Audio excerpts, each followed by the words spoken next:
Magandang buhay mga bata! Tara, samahan ninyo akong matuto kasama si Teacher Aika, your online teacher. Please don't forget to subscribe, like, share, and hit the notification bell for more videos. Thank you! Matatag Curriculum, Araling Panlipunan, Grade 4, Quarter 3, Aralin 5. Ang ating paksa ngayong araw ay tungkol sa serbisyo ng pamahalaan, batay sa pambansang budget ng Pilipinas 2023 at serbisyong panlipunan. Muli, ako si Teacher Aika, ang inyong online teacher. Simulan na natin! Mga kasanayan at layunin. Nasusuri ang papel ng pamahalaan at mga programang pangkalusugan, pang-edukasyon at pangkapayapaan. Tiyak na layunin, nakikilala ang mga kagawaran ng pamahalaan.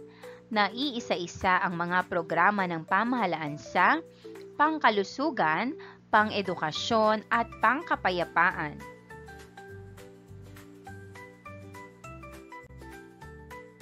Unang araw.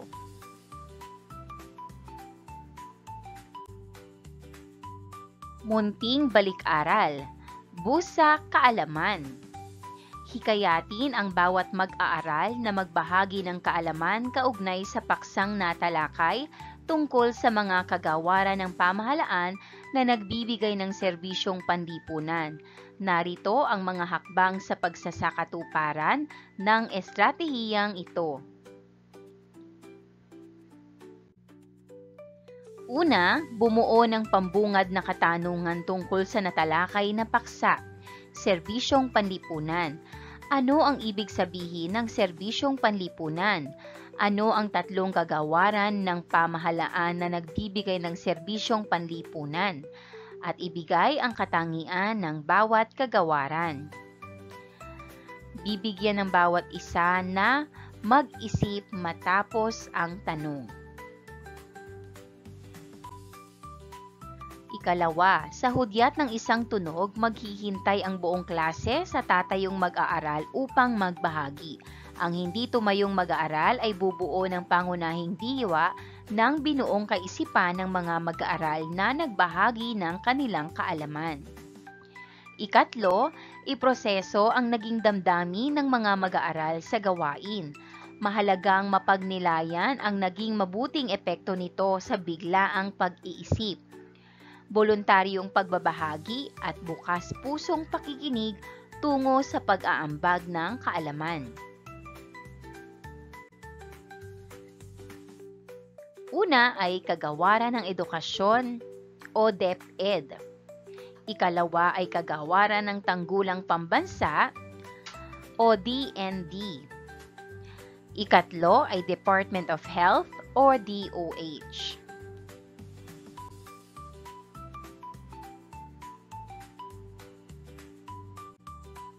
Paghawa ng bokabularyo sa nilalaman ng aralin, pasaporte ng karunungan. Maghahanda ang guro ng pasaporte kung saan isusulat ng mga mag-aaral kung ano ang kanilang gustong malaman tungkol sa mga programa ng mga kagawaran ng pamahalaan na nagbibigay ng serbisyong panlipunan. Ang pasaporte ang magiging susi sa paglinang sa bagong aralin tungkol sa iba't ibang programa ng mga kagawaran ng pamahalaan, gaya ng DepEd, DOH at DND.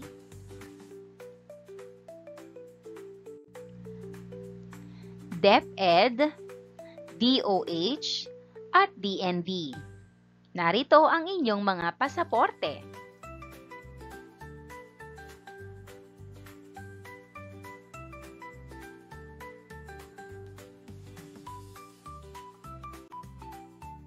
Ikalawang araw.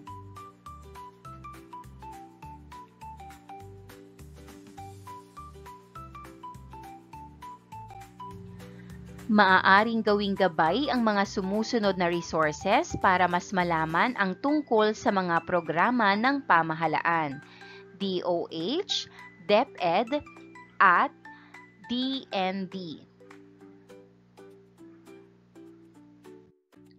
At narito ang mga nilalaman ng mga resources na nabanggit ko. Ang Department of Health o DOH ng Pilipinas ay nag-aalok ng iba't ibang programa upang mapabuti ang kalusugan ng mga mamamayan. Narito ang alin sa mga mahahalagang programa na kanilang ipinatutupad.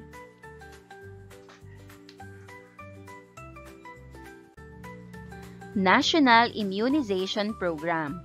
Layunin nitong mabakunahan ang mga bata laban sa mga sakit tulad ng tigdas, polio at hepatitis B upang maiwasan ang paglaganap ng mga ito.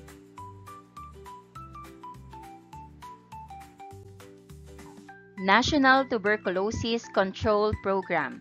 Tinututukan nito ang pagsusuri, paggamot at pagpigil sa pagkalat ng tuberculosis sa bansa.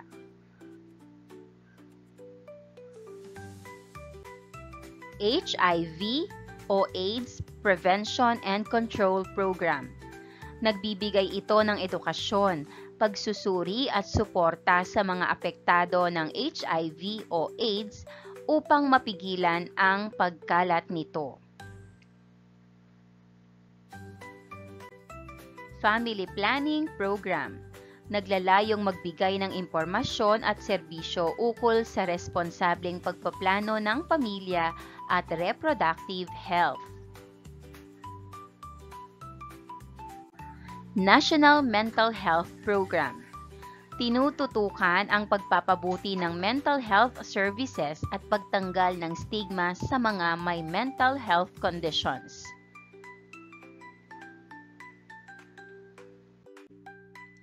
Healthy Pilipinas website, isang online platform na naglalayong magbigay ng tamang impormasyon sa kalusugan sa publiko. Dengue Prevention and Control Program. Naglalayong bawasan ang insidente ng dengue sa pamamagitan ng iba't ibang hakbang sa pag-iwas at pag-control. Blood Donation Program. Pinasisigla ang voluntaryong pagdodonate ng ligtas na dugo upang matugunan ang pangangailangan sa mga ospital. Cancer Control Program. Naglalayong maiwasan, matukoy ng maaga at magbigay ng tamang lunas sa mga kaso ng cancer sa bansa. Food and Waterborne Diseases Prevention and Control Program. Naglalayong maiwasan ang mga sakit na nakukuha sa kontaminadong pagkain at tubig sa pamamagitan ng edukasyon at regulasyon.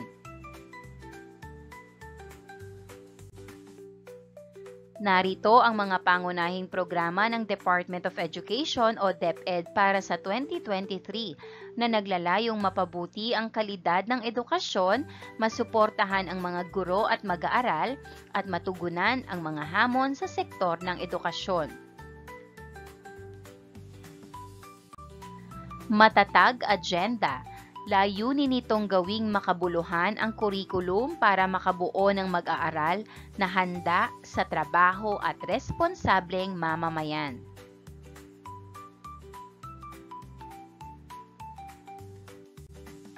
Philippine Cultural Education Program o PCEP.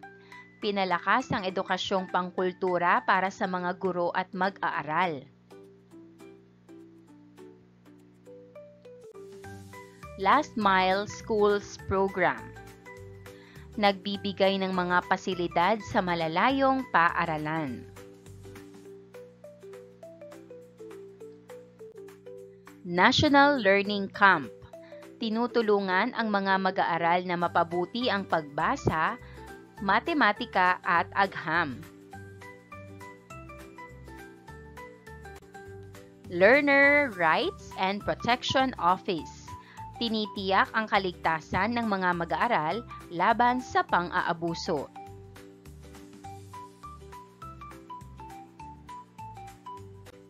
School-based feeding program. Nagbibigay ng masustansyang pagkain sa mga mag-aaral.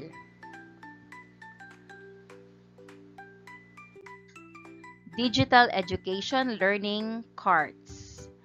Nagdadala ng computer labs on wheels sa mga paaralan para sa digital na pagkatuto.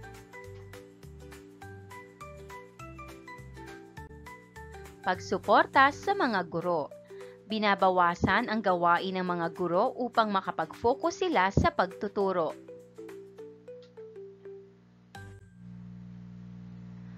Ang kagawaran ng Tanggulang Pambansa o DND ay itinatag noong ika-1 ng Nobyembre 1939 sa bisa ng Executive Order No. 230 na nilagdaan ni Pangulong Manuel L. Quezon. Layunin nitong ipatupad ang Commonwealth Act No. 1 o ang National Defense Act ng 1935 na nagtatakda ng pambansang programa para sa depensa. Mga tungkulin at responsibilidad. Ang DND ay may pangunahing tungkulin na: una, magbigay ng proteksyon sa Estado laban sa mga panlabas at panloob na banta sa seguridad. Ikalawa, magplano at mga siwa sa National Defense Program ng bansa. Magsagawa ng ehekutibong superbisyon sa mga sumusunod na ahensya: Sandatahang Lakas ng Pilipinas, Tanggapan ng Tanggulang Sibil o OCD, Tanggapan para sa Ugnayang Veterano ng Pilipinas o PVAW, Kolehiyo ng Pambansang Depensa ng Pilipinas o NDCP, Arsenal ng Pamahalaan o GA. Pinuno ng Kagawaran. Ang kasalukuyang kalihim ng Tanggulang Pambansa ay si Attorney Gilberto C. Teodoro Jr.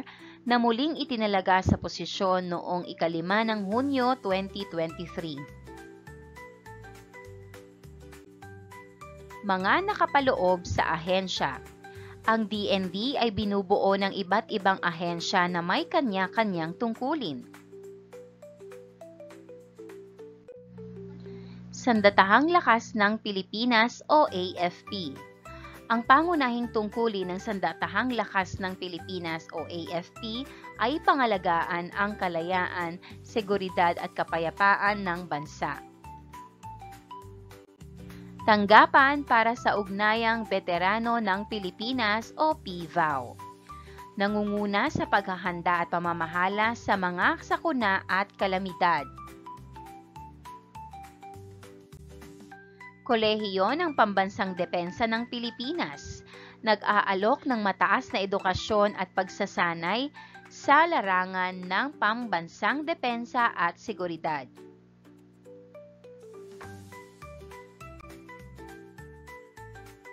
Arsenal na Pamahalaan o GA. Tumatanggap ng produksyon at pagsusuplay ng mga armas at bala para sa Sandatahang Lakas ng Pilipinas. Sa pamamagitan ng mga ahensyang ito, isinusulong ng DND ang isang ligtas at mapayapang Pilipinas para sa lahat ng mamamayan. Pinatnubayang pagsasanay. Hanap, usap, kalap. Pinagtambal upang magsuri. Hatiin ang mga mag-aaral sa 3 grupo. Maghahanap ang mga mag-aaral ng kanyang magiging kapareha. Mag-uusap hingil sa gawain. Matapos na mag-usap ang kapareha, kakalapin ang sagot ng kapwa mag-aaral at kung sino ang mas parehas na sagot ay magsasama-sama.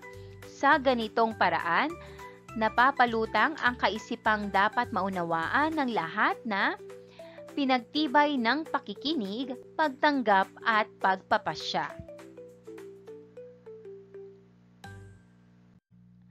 Unang pangkat, Ano ang dahilan kung bakit ang pamahalaan ay nagbibigay pansin at aktibo sa pagtugon sa pangangailangan ng mamamayan na mapanatili ang kanilang kalusugan?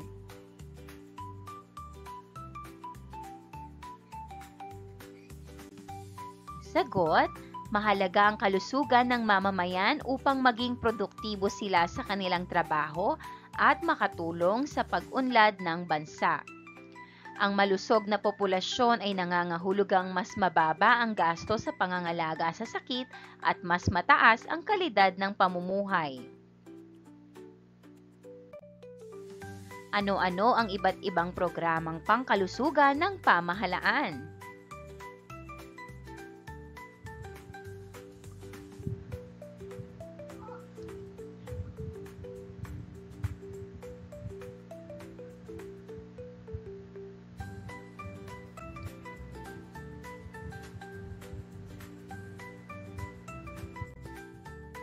Maaaring sagot, PhilHealth, abot-kayang serbisyong pangkalusugan. National Immunization Program, libreng bakuna para sa mga bata. Dengue Prevention Program, pag-iwas at kontrol sa dengue. Mental Health Program, suporta sa kalusugang pangkaisipan. At School-Based Feeding Program, nutrisyon para sa mga mag-aaral.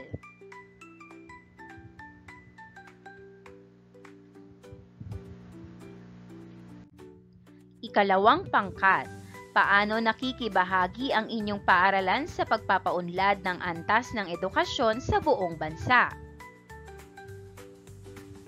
Ang sagot, nagbibigay ang paaralan ng kalidad na edukasyon at nagsasagawa ng mga programang nakatutok sa pagpapabuti ng mga mag-aaral at guro. Magtala ng mga programa ng pamahalaan sa edukasyon.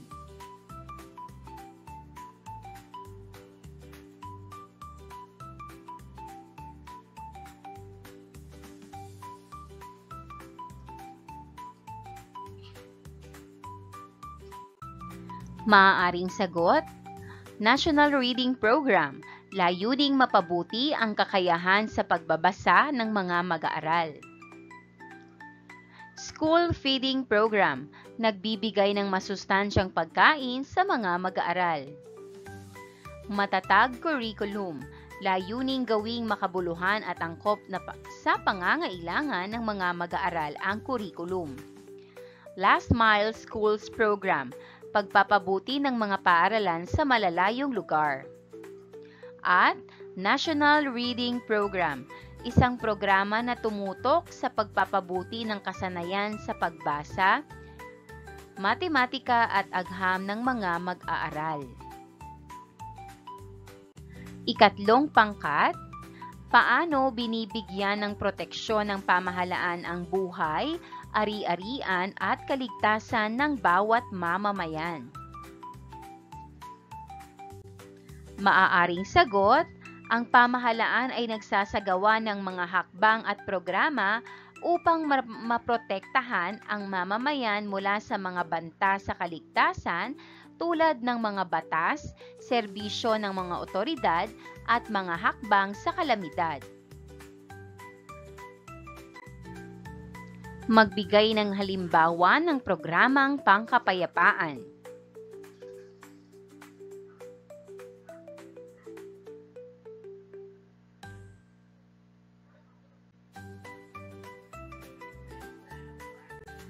Maaaring sagot,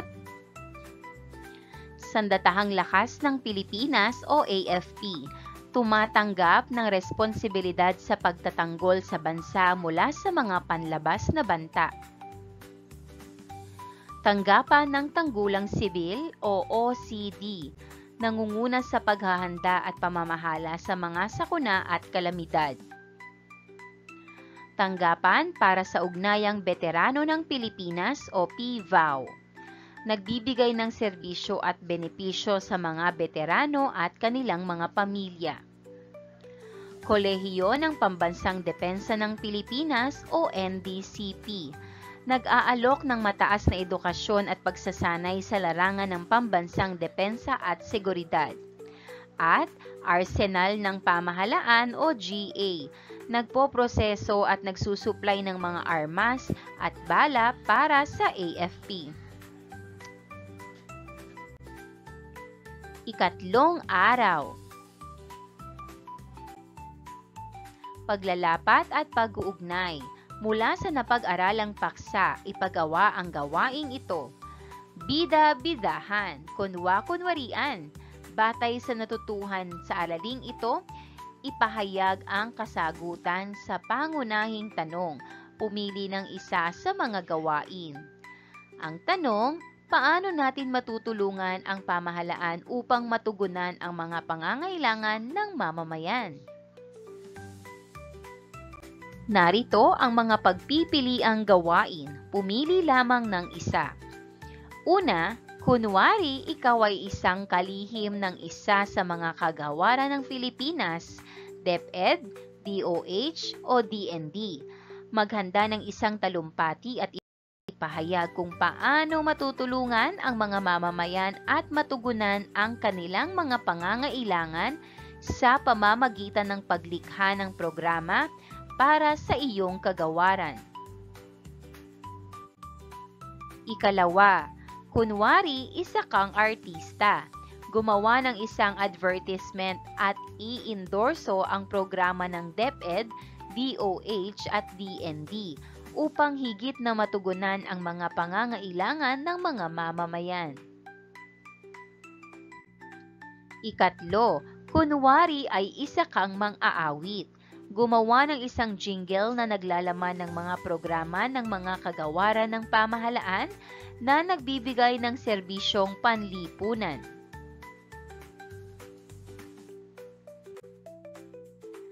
Narito ang mga pamantayan sa pagbibigay ng grado ng inyong guro. Una, kabuluhan. Pangalawa, kalinawan ng paglalahad. At pangatlo, paglalahad. 4 na puntos ang pinakamataas at 1 puntos naman ang pinakamababa. Ika-4 na araw. Pabaong pagkatuto, bintana ng pag-unawa. Balikan muli ang mga napag-aralang konsepto tungkol sa mga ahensya ng pamahalaan na nagbibigay ng serbisyong panlipunan. DOH, DepEd, at DND. Ilista ang mga programa na ating tinalakay. Narito ang mga programa at maaaring sagot. Botika ng Barangay, Breastfeeding Program, Cancer Control Program, Child Health, Dental Health Programs, Ligtas-Tigdas, National Mental Health Program, Natural Family Planning, TB Control Program, Rabies Control Program, Newborn Screening, and Doctors to the Barrios.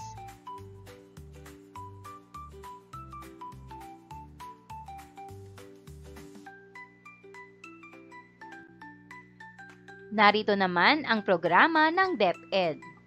Edukasyon para sa lahat o Education for All. Adopt a School Program, GASPE or Government Assistance to Students and Teachers in Private Education. TXPR o paggamit ng 1:1 textbook to pupil ratio. School Feeding Program, Career Guidance Program at Gulayan sa Paaralan. Narito naman ang mga programa ng DND. Ang kagawaran ay malapit na nakikipagtulungan sa Hukbong Sandatahan ng Pilipinas o AFP upang harapin ang iba't ibang mga hamon at banta sa pambansang seguridad.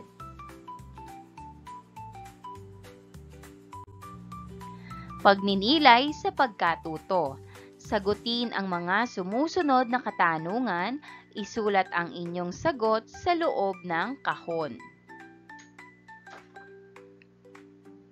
Ano ang naranasan habang ginagawa ang mga gawain sa pagkatuto? At Ano ang naramdaman nang nalaman ang iba't ibang serbisyong panlipunan ng pamahalaan?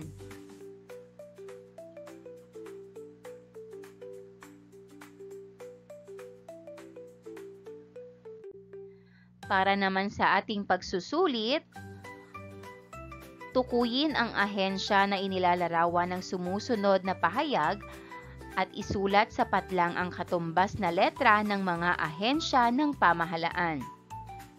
DOH, Kagawaran ng Kalusugan; DepEd, Kagawaran ng Edukasyon; DND, Kagawaran ng Tanggulang Bansa.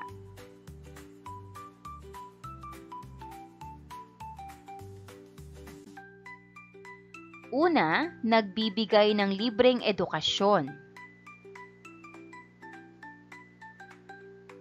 Ang sagot, DepEd. Ikalawa, nagbibigay ng libreng bakuna.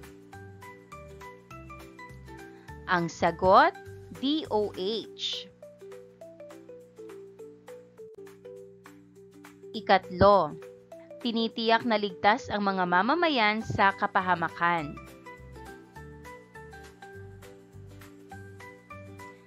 Ang sagot, DND.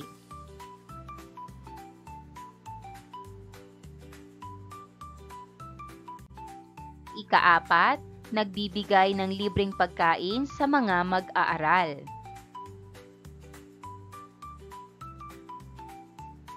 Ang sagot, DepEd.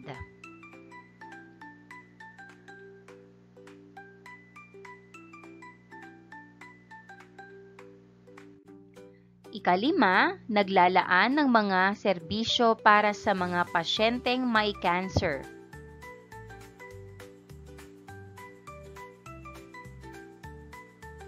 Ang sagot, DOH.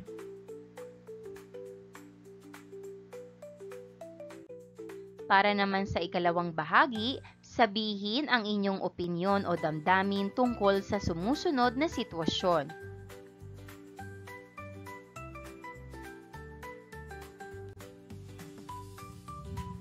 Ika-6, pagsusuri ng mga serbisyong panlipunan ng pamahalaan.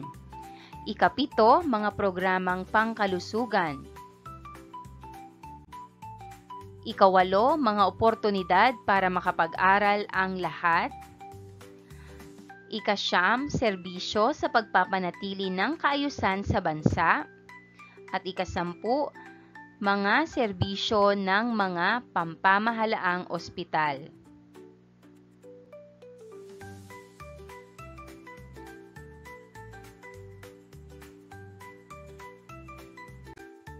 And that wraps up today's lesson. If you enjoyed this video and want to see more content like this, don't forget to hit the subscribe button and ring the bell so you never miss an update. Thanks for tuning in.